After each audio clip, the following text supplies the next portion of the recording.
multiple people down here, okay? I don't know what the cause is. Stand by. There's got to be people hurt out there.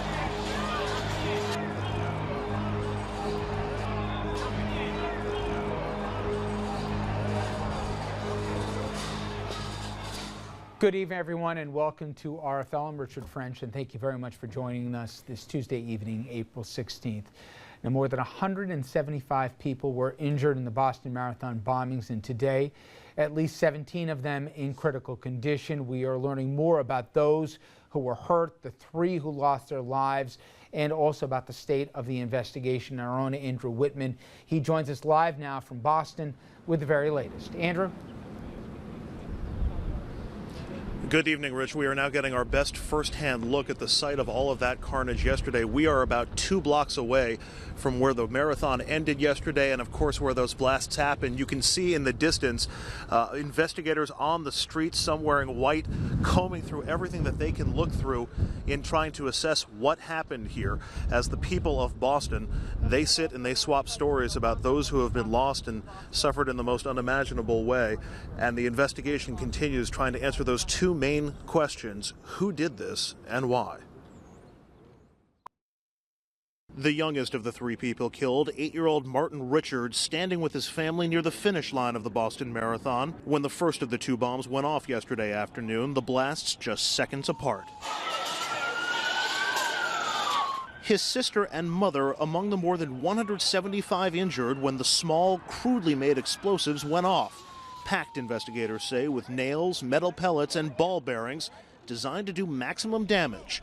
From the severe shrapnel wounds to amputations, many of the injuries being treated today in more than a half-dozen Boston hospitals are severe. Liz Norden's 2 sons each lost a leg. They both lost a leg below the knee. I really don't know too much because it's just so overwhelming. It's like a nightmare. President Obama calls this an act of terror, but no person or group has claimed responsibility. Today, investigators are studying bomb remnants for clues and the partial bomb circuit board that was found, scouring through surveillance videos and following up on every one of the many leads still coming in. We will find out.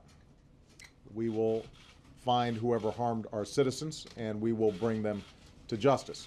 And as the nation awaits justice, flags across the country are now ordered at half-staff, honoring those whose sense of security was stolen along these sidelines and the others who lost so much more. The wait for those answers continues. Folks here are left talking to one another and asking all sorts of questions, sharing stories and trying to find some comfort in the shared experience. We talked to several people who live here as well as runners themselves who explained where they were when the blasts happened, what it felt like to them emotionally as well as physically, and also where we go from here. We didn't know what was going on, and we saw a lot of helicopters above the skies, and fire trucks, just mayhem. We didn't know what to think. Glad we finished when we did, not an hour later. A lot of friends and family who had just been with us at mile 17 to cheer us on. So we're trying to think, well, have they made it to the finish line yet or not? Because that's where they were going to see us, So we were kind of worried about that. Yeah, I mean, it was really, it was terrifying. She said bombs went off, people are dead. I'm upset because I feel like, terrorism has found my backyard, and it's very frightening. You see this stuff on the news all the time, and you just never expect it in your own backyard. And of course the frustration that everybody at home is experiencing, waiting for those answers, waiting to find out what happens next. People here in Boston, that to an exponential degree, they're coming up asking everybody they can find if they know anything new. Like everybody else, we wait for the latest information. That's the latest from here in Boston. Rich, let's send it back to you in the studio. Thank you very much, Andrew. We'll be checking back with you in a little bit. Now, the names and the faces of the fallen, they have begun to emerge. The death toll, it now sits at 3, and among the 3 dead was in many ways the face of this tragedy, Martin Richard, 8 years of age. He had just greeted his dad at the finish line when the bombs went off. His mother, Denise, she's in the hospital with grievous injuries right now, and his 6-year-old sister lost a leg. A candle now burning in front of their home as a somber memorial. That candle accompanied by a single word written on the sidewalk in front of their house, peace. A humble memorial for a little boy who was, in a small way, a messenger of peace himself. Today, we also learned the name of another casualty of the bombings. That's Crystal Campbell, 29-year-old who went to the marathon just as she did every year. She was at the finish line with her best friend Karen, who was also seriously injured. Crystal would have turned 30 on May 3rd. The name of the third fatality has not yet been released, but we learned it is a graduate student from Boston University. Okay, I want to bring in to our table here our guest tonight. We're joined by Richard Brodsky, former New York Assemblyman, Senior Fellow at Demos, Professor at NYU, Dominic Carter, political journalist and author, and Pat DeMauro, former FBI agent and former inspector in charge of the FBI investigation into 9/11.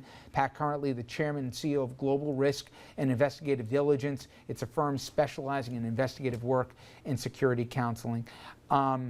Thank you guys all very much for joining us, and we're going to get into the course of the investigation, what we learned this afternoon, or didn't learn, in a little bit. And as I said, we're going to learn more about not just the victims, but also the heroes that emerged out of this, and those questions that are already beginning to emerge.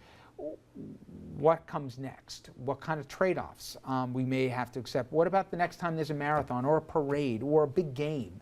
What level of security should we expect or not expect as part of the compact? And we'll also be joined by Michael Balboni, as many of you know, with a major background in New York Homeland Security in a little bit. But going around the table, Richard, you went to school in Boston. You know Boston. People say it's in many ways, it's a big city, but it's also a village. And it's a tight community here. And you saw the pictures. And I'm just curious, I mean, it's run the gamut from some people saying, not again, to, my God, even there, and more. Well, it's a very diverse, very energetic community with a long tradition. They will recover and be the Boston we all know, but for the moment, the two things that have struck me about this are the patience the American people are showing with not having quick answers, which I think is a function of having been through this before, and of respect for the law enforcement and investigative people who are out there. That also includes the chattering class, which have not been engaging in an orgy of speculation as they normally have done. I think that's a good thing. The second thing that struck me is how much is at stake in terms of the reaction of the American people when the law enforcement folks find out who it is. If it is a homegrown domestic right-wing nut, or an overseas international terrorist associated with groups known to be hostile to the United States, so much of the country's attitudes will veer based upon that. But that goes back to the patience people are showing, which is the right thing to do. We need to, before we rush to solutions and opinions, we need to know more. We will, and I'm confident we'll have every opportunity to figure out what to do next, but patience is a good thing right now. You know, Dominic, I saw the picture of that 8-year-old kid holding up the sign, basically preaching for people to get along. And, you know, it's getting too common now after Newtown and everything else. It breaks your heart, but especially when you see a kid, you know, and you see what the sign he's holding up there with a sign talking about peace here, right? No more hurting people. I can't even imagine what that dad and what's left of that family is going through right now, but in many ways he's become the face of this tragedy. He has. It's very unfortunate what has happened, and I think that most of us, it's becoming increasingly difficult to understand the age of these kids. You know, Newtown, a different situation, but again, children, and now an 8-year-old. His sister is very injured, the mother's injured, and this is a family that's very involved in the community. And you know, Richard, in Dorchester, I stopped in the store this morning, and a woman was standing there reading the newspapers, and she looked up, and she said, there were tears in her eyes, and she said, "I can't believe, you know, that this has happened again." What do you say to respond to something like that? I literally didn't know what to say except for, you better believe law enforcement, the best in the world, they're going to find out who did this. You know, Pat, my oldest is 11, and literally my wife was driving through Lower New York when when the attacks went, and she was pregnant with my oldest a month or so from when she delivered. And I was sitting at the kitchen table watching the news this morning. The kids watched the news with me. Good or bad idea, I don't know. But so she turns and says, "Was it Al-Qaeda?"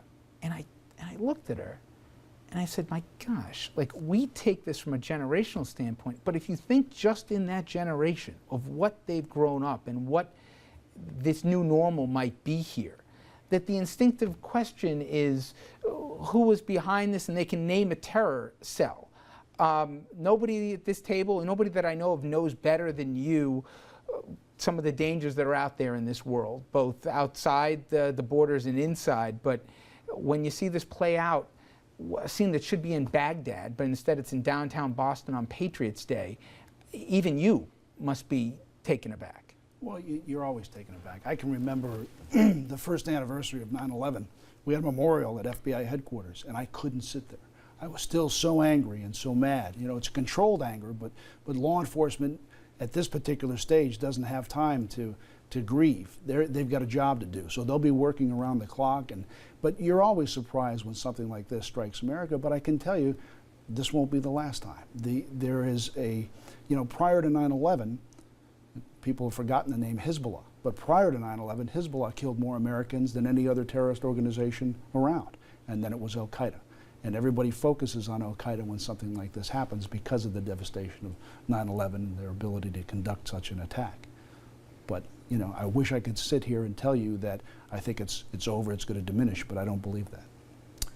Well, we're going to take our first break, but when we come back, we're going to bring you up to date on the latest on the investigation. If those of you who were with us on FiOS last hour, we brought you the press conference out of Boston. Not a lot of answers right now, and we're going to bring up to date with what we do know, and then some of the outstanding questions still ahead of us. Please stay with us.